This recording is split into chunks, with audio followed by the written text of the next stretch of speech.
Hey everyone, it's great to be gathered with you guys again. And thank you so much to those of you who sent in your clips answering the questions I asked a few days ago. These are going to help today's talks quite a load, and I was thinking on the answers that you gave, and it helped me in preparing for this talk. So thanks loads. So tonight we're going to be looking at a specific character of the Bible again. And I absolutely love the stories in the Bible where they're prominent characters who do a load for God. It shows us that God can use absolutely everyone in a great variety of ways.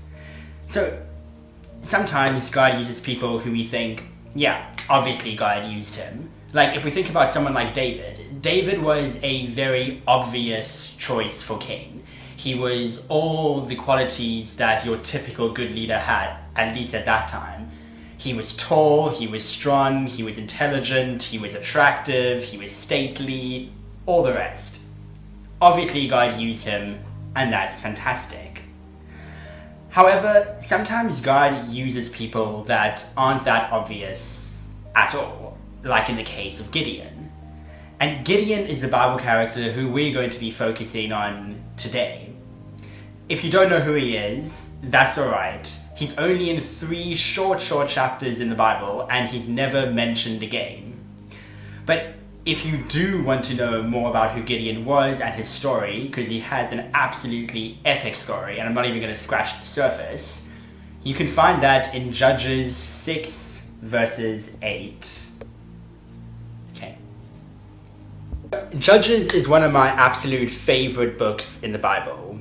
Basically, it depicts Israel when they turned away from God and they started living very, very sinful lives. As a result of the horrible lifestyles they were living, they were captured and overrun by loads and loads of groups like the Canaanites or the Midianites. But then God raises up certain individuals to bring Israel back to God, sometime in some quite gruesome ways, and as a result the Israelites are able to overthrow their captors. So Gideon was a judge, and he was asked to lead an army, a very, very small army, to defeat a group called the Midianites, and he brought his people their freedom. So I really, really like Gideon because he was such an unlikely hero. He came from the smallest tribe in Israel. He came from the smallest and most unpowerful family in the smallest tribe. And in his family, he was said to be the least likely to be a good leader. In Judges 6, Gideon says, "My clan is the weakest in all of Manasseh, and I am the least in my family." It's quite a brutal thing to say about yourself, to realize how unpowerful the world perceives you to be. Basically, if you were to pick anyone to lead an army for Israel to victory, Gideon would literally be the last person you would pick. But God had different plans, and God often does. He called Gideon to raise up an army to defeat the Midianites. Gideon protested, saying that he was too weak and too insignificant. He knew about the weaknesses in his life, but God said that because he was on his side, Gideon would come to victory. Of course, Gideon was upset. He'd been told he was weak his entire life. So, have you ever been told that you're not good enough for something? Or that your goals, your ambitions, your hopes, and your dreams are just way too big for you to accomplish? I definitely have, and sometimes it's not only other people who tell me this, but it's myself. I try and convince myself that I cannot be used by God, not because God isn't powerful enough to use me, but why would God bother with me when he can use so many other people? But God makes it abundantly clear that he uses all people. And if they are ready and willing, nothing will stop his plans for their lives. So let's head back to Gideon again. Now, I'm going to skip over a load of this story because it is quite a lot to read now. But I really encourage you to read this in your own time again. And as I said earlier, that is Judges 6 to 8. All the details in this story are really cool and quite funny, like how some people have a vision of a giant loaf of bread rolling over a bunch of soldiers. That's not an exaggeration, that's actually in there. Really random and quite hilarious. But by the end of the story, Gideon uses an army of only 300 men to defeat thousands of Midianites. And they did this without a single weapon. Now, I'm not going to tell you how they defeated them because that is another hilarious story and I really don't want to ruin that for you, but really go check it out if you can. But Gideon's victory had absolutely nothing to do with him, and it had nothing to do with his army. But it had everything to do with God's power.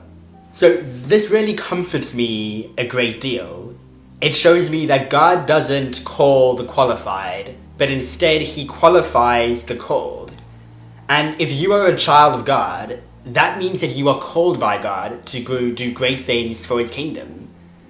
Therefore, God can and will use you in really special and amazing ways.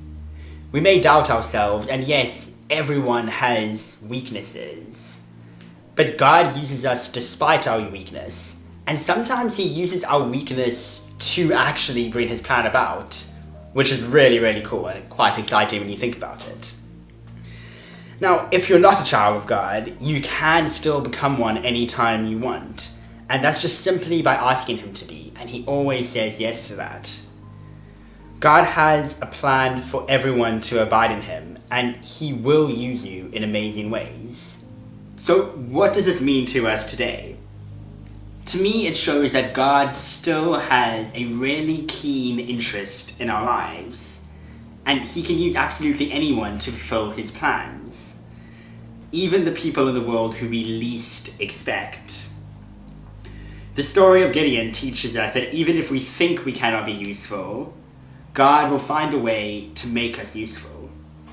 So I encourage you to look at your strengths, look at your weaknesses, look at your dreams, your hopes, and the things that you want to do one day, and ask God to lead you in them.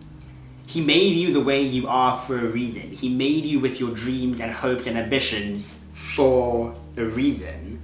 And I believe that this is a part of your purpose. As I said, your strengths and your weaknesses will add a new flavor to the earth and will make God's kingdom more prominent. And that's just what life is all about.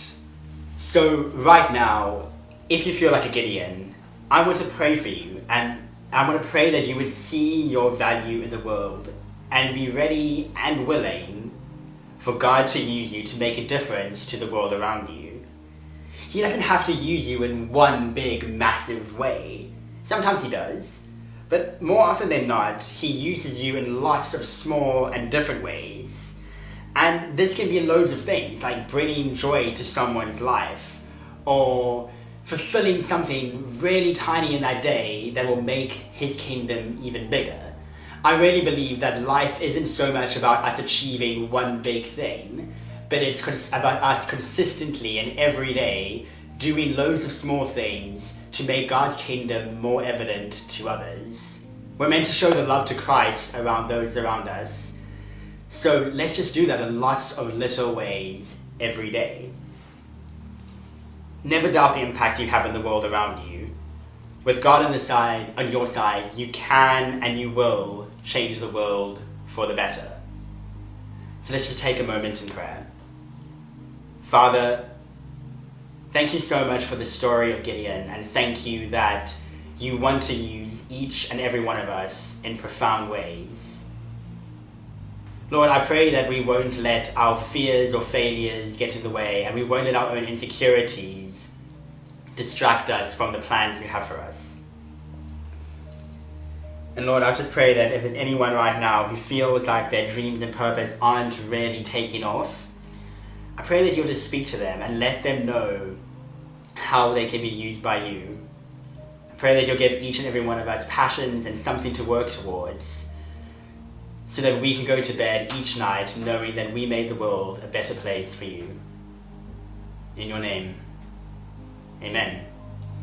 Guys, it's been fantastic to catch up with you again. I hope to see you soon, and I really look forward to the time when we can be back in the youth hall with each other in person again. Bye for now.